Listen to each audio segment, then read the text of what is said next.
Good morning, welcome back to my channel. ঘড়িতে এখন 6টা মতো বাজে। ঘুম থেকে উঠে বিছানাটা তুলে এবার বাসি ঘরটা একটু ঝাড় দিয়ে নেব। তারপর যা বাসি কাজ আছে একে একে সব করে নেব। সমস্ত বাসি কাজ আমাকে একা করতে হয় না, সাথে শাশুড়ি মা আছে, উনিও কিছুটা কাজে হেল্প করে দেয়। সকালের কাজ কমপ্লিট হয়ে গেছে। এবার একটু আদা দিয়ে চা নিয়ে বসে পড়েছি। এখানে আছে চা আর বিস্কুট। চা বিস্কিটটা খেয়ে এবার ভাতটা বসিয়ে দেব। ভাতটা বসিয়ে সবজিগুলো কেটে নেব। ঘড়িতে এখন 7:30 মতো বাজে। আমাকে ভাতটা প্রতিদিন 7:30টার মধ্যেই বসাতে হয়, না হলে স্কুলের ভাতের জন্য ভাতটা হয়ে ওঠে না। একদিকে ভাত হচ্ছে আর একদিকে আমি রান্না করে নেব ইলিশ মাছ। ইলিশ মাছটা খুব একটা বড় ছিল না, কিন্তু যেমন ছিল মাছটার মধ্যে অনেক তেল বেরিয়েছিল। প্রথমে আমি এই মাছগুলোকে বেশ ভালো করে ভেজে নেব। তারপর এখানে কালো জিরে আর কাঁচা লঙ্কা দেবো আর বেগুন দেবো, দিয়ে দেবো সর্ষে বাটা। তারপর এই ইলিশ মাছের ঝোলটা করে নেব। সর্ষে বাটা দিয়ে এই ইলিশ মাছের ঝোলটা খেতে আমাদের বাড়ির সবাই খুব ভালোবাসে।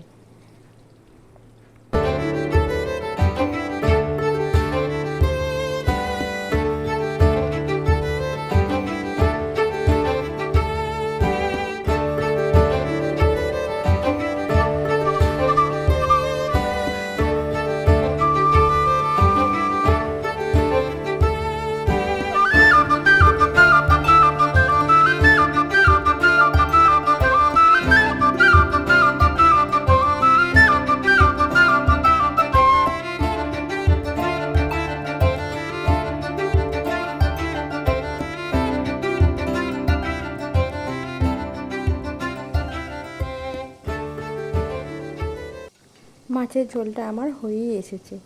এবার আর একটা গ্যাসে ভেন্ডির একটা তরকারি করে নেব। এইভাবে ইলিশ মাছের ঝোলটা করলে খেতে বেশ ভালো হয়। এখানে ভেন্ডি আর আলু দিয়ে একটা তরকারি করে নেব। রান্না আমার কমপ্লিট হয়ে গেছে। আজকে রান্না করেছিলাম, যেহেতু ইলিশ মাছের তেল বেরিয়েছিল তার জন্য অল্প একটু আলু সিদ্ধ মেখেছিলাম, আর ছিল পটল ভাজা আর ভেন্ডির একটা তরকারি আর বেগুন দিয়ে ইলিশ মাছ, সাথে একটা ইলিশ মাছ ভাজাও ছিল।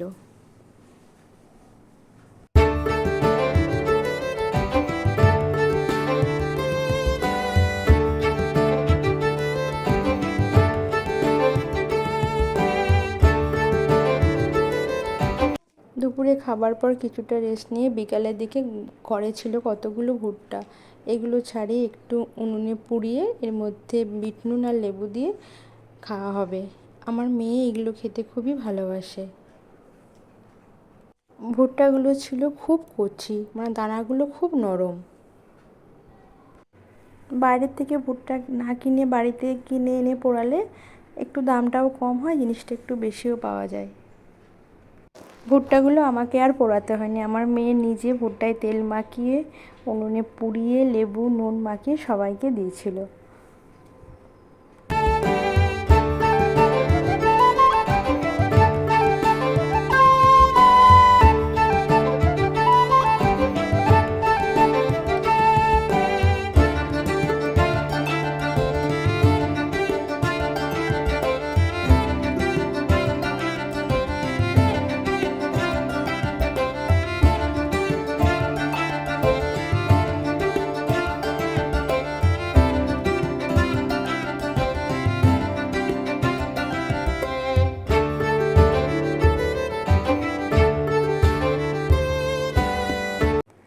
আমি অনলাইনে কিছু জিনিস নিয়েছিলাম।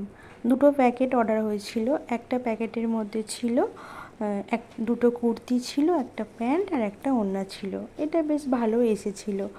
এমনিতে অনলাইনে আগেও অনেক জিনিস নিয়েছি, কিন্তু কোনোটা কোনো দিনই খারাপ হয়নি, সবই ভালো এসেছিল। কিন্তু এবারই একটা প্রথম জিনিস নিয়ে আমি ঠকে গেলাম, কিন্তু বুঝতেও পারিনি যে জিনিসটা এইরকম হবে। এই যে প্যাকেটটা খুলেছিলাম, এখানে যে কটা জিনিস ছিল সত্যি ভালো ছিল, আর দামটাও খুব কম ছিল। আর আরেকটা প্যাকেটের মধ্যে অর্ডার ছিল একটা নেটের জ্যাকেট, কিন্তু ওই প্যাকেটটার মধ্যে জ্যাকেট তো আসেইনি, এসেছিলো উল্টে একটা ছেঁড়া প্যান্ট। প্যান্টটা ছেঁড়াও ছিল অনেকটা, আবার প্যান্টটাকে দেখেও মনে হচ্ছিলো প্যান্টটা আগে কেউ পরেছে, পুরো পুরানো প্যান্ট। এরকম জিনিস আমি কখনো দেখিনি, যে অনলাইনে শুনেছি যে অনেক জিনিস ফেক হয়, খারাপ হয়, কিন্তু আমি এই জীবনে প্রথম দেখলাম যে অনলাইনে এরকম জিনিস আছে।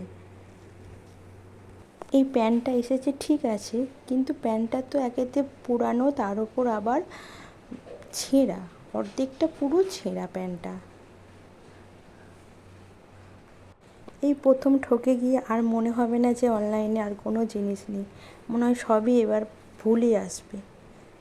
আগে অনেক শাড়ি, কুর্তি থেকে আরম্ভ করে অনেক কিছু ঘরের জিনিস নিয়েছি, কিন্তু শুনেওছি যে অনেক জিনিস খারাপ আসে, কিন্তু এই আমার জীবনেই প্রথম এর একটা হলো।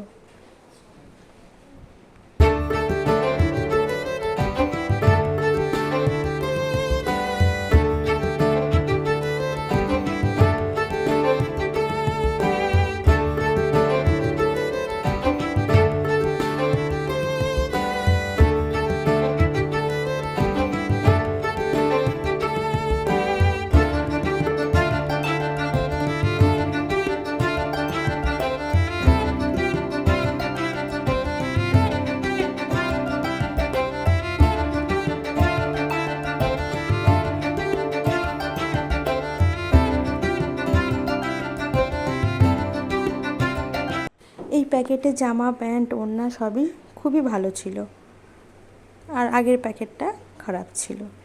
আজকে আমি আমার ব্লগটা এখানেই শেষ করছি। সবাই ভালো থাকবেন, সুস্থ থাকবেন।